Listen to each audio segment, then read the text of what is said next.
And welcome back, everyone. You'll notice I didn't do this yesterday after the Cloud versus Link video. And that's because initially I didn't feel like doing it. I'm like, well, they didn't give us Batman's opponent, just to let us know Batman would be the next fight. But I'm like, well, it's fun to speculate on it. So first and foremost, I am now even 5-5, baby. I called it right. Now, whether or not you think the research was done well, admittedly, it's been out now for about a day, so I'll talk freely. Spoilers out. 5, 4, 3, 2, 1. Now, if you don't want to get spoiled, I'm warning you right now. So the fact that Cloud won, I was happy because I called that. But I mean, I can understand why people get upset that Link lost because he won the first time. And I saw someone comment, like, first time Cloud can't compete with Link's arsenal. But let us be first off, let us be very fair here. That was early Death Battle when their research wasn't the best. And let's be honest, their research isn't always the best here either. But it's better than what it was in the early days. And whether or not you agree with the outcome that Link lost and Cloud won, you have to admit, that was a pretty damn good fight to watch. That was one of the best fights to just visually watch. So then they announced that they're taking a break. First half of their Legacy year is over. They're taking a break, and they'll be back, I believe, the 12th of September. Now, in the meantime, they did give us, similar to what they did last time, they give us a preview of one of the combatants for the next fight. First, the last time it was Lord Beerus, and this time it's Batman. But like before, we don't know who Batman's opponent is. So, first speculation is, who do we think the opponent is? I've heard some people think that it's going to be, actually, I haven't heard, I say that out loud. I don't think I've heard anyone speculate on who his opponent's going to be. Let me just see here. Batman, Death Battle opponent. Death Battle opponent. Let's see here, because there's 3 different Batmans here. So opponent here. So let's see here if we got one who's something about a speculation. Okay, so we do have a speculation here on who his opponent might be from someone. This comes to us from Dr. Hippo Time. So Dr. Hippo Time does at least have some sort of speculation. I'm not going to have the volume up or anything like that. So his speculation, it does seem to be where I'm going as well. Although he does throw Moon Knight as a suggestion, his speculation does seem to go where I go as well in this. And my speculation comes from the fact that they let us know it was Batman by showing not just bat armor, but the Hellbat armor. Well, there's only one other rich billionaire playboy who uses advanced pseudo armors out there, and that's Tony Stark. So my theory is this is going to be Tony Stark. This is going to be Iron Man versus Batman. It's one that a lot of people tend to throw out there for the versus fandom. It does make a lot of sense because they're very similar. Now, if assuming that's the case, who do I think is winning that fight? In terms of raw skill without their armor, Batman beats Tony every day, hands down. Tony might arguably be more smarter as an inventor, but in terms of strategist, overall intelligence, and roundabout training and the way they use their intelligence, Batman's got the complete advantage there. He's also more physically trained, peak human condition, but obviously this will come down to their suits and what they're using. Now, whether or not they're going to give Batman several different versions of his bat suits, that is a legitimate question, because Batman has had multiple bat suits over the years. All we could say for certain is he will get the Hellbat armor, which is one of his strongest armors. It's arguably the strongest, except for the final bat armor that he used in the that the World Forger had for him. So it very much comes down to Tony's strongest Iron Man suit. Let me see here if there's any update if the Endosim isn't the strongest. Iron Man's strongest suit. Iron Man's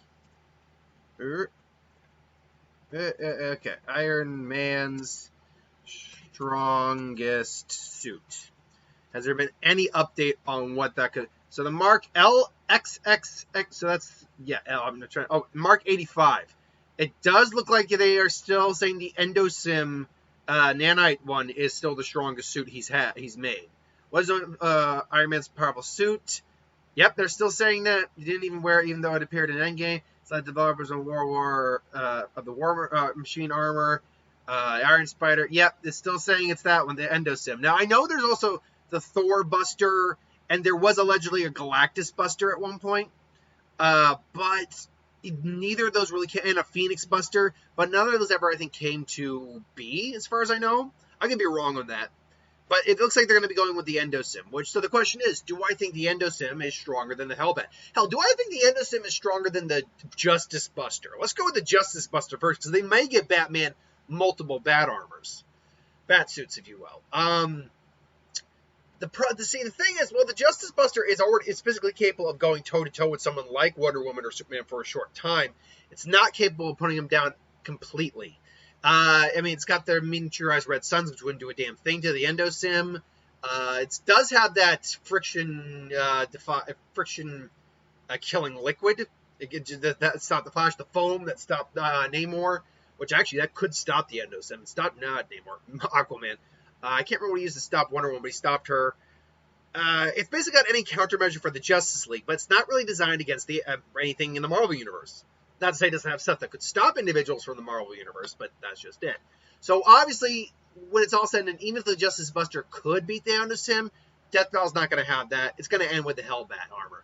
And the Hellbat armor is strong enough to not only go toe-to-toe, it was actually able to smack around Darkseid and a lot of the Apocalypse. A lot of the mains of Apocalypse. Beat the hell out of Caliban. Caliban, sorry. And yeah, it smacked Darkseid around. But it comes out at severe cost. It does drain Bruce's metabolism and it could very well kill him. But he can detach parts of the suit to prevent that from happening. So in fact, let me get the Hellbat armor's exact specifications up here right now. Hellbat suit. Which, by the way, it is one of the most badass looking bat suits there is. It is just, that is like hell. It's the reason called Hellbat. It's hell incarnate, basically. So let me see here.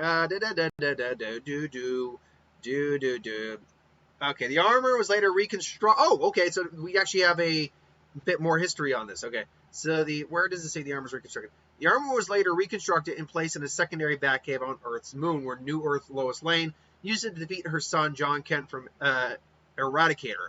Even having discarded Battle, Lois kept a glove piece of the armor in case of special emergency, which is revealed to be potentially powerful enough. Which is revealed to potentially be powerful energy which are revealed to potentially be powerful energy casters, strong enough to momentarily topple the likes of Frankenstein with a single blast. Frankenstein in the DC Earth Prime, mind you, is Frankenstein's monster, admittedly, and clearly very powerful, so that's quite the feat. He seems to have a big appearance with Justice League Dark. But yeah, as it stands, and God, I hate these ads. Okay. To the end of which Batman, to this end, it allows Batman to have increased physical abilities, but drains his metabolism and can kill him if used too much. The armor itself is composed of shifting nano-kinetic metals composition, which could shed and be readorned to a person on command via voice-activated computer AI, built-in cloaking feature giving it total individuality. The armor's cape transformed into a pair of wings for flight, substance of which comprise the same nanite mesh suit, enabling the Hellbat mantle to change in semblance, diving into living bodies and pulling off the inner ear. What the hell? Liquefying, reforming around the enemies to flail, bash around, use them to shield against defense and stone-cutting armaments of offense, as well as the ability to transfer all power to chest insignia, to the latter of which can be used to send out a powerful blast energy. However, the wings were torn off by Darkseid during Batman's battle with him over his son's corpse, but were quickly reformed and dispersed into a swarm of bats, which quickly reintegrated into the suit. He can inject select elements of the armor in order to prolong his life within the voice commands, such as the helmet's gloves. So this is a pretty badass suit. Like I said, he literally went toe-to-toe with Darkseid in this suit. And I can tell you right now, the Endosim could not go toe-to-toe with Darkseid. Like Tony, this would be like, and hell, I can't go toe-to-toe with Thanos, let's be honest. Yeah, and Tony could not take on Darkseid. He could try, but he failed pretty miserably. So ultimately, yeah, I'm going to go Batman because Batman's right now got a 2-1 loss record because he won against Captain America, lost to Spider-Man, and he lost to Black Panther. My guess is he's going to get the win here. A, because I just think his suits are more advanced when you go into their most powerful abilities, most powerful versions. And B, he's just more skilled overall, even without the suit. So if it comes down to just, them without the suit, Batman's kicking Tony's ass. And C, the little bias of Death Battle where Batman's got a 2-1 loss ratio right now. So I think Batman's going to get the big win. But let me know what you think. Put in the comments below. Let me know. Thanks for watching, though. Hope you enjoyed. Like, comment, share, subscribe. As always, you want us to review something, put in the comments below. Let us know. We'll do a review at some point. Hit that bell if you want to be notified. I got to pre-record my what if for tomorrow. But thanks for watching, and I'll see you folks later.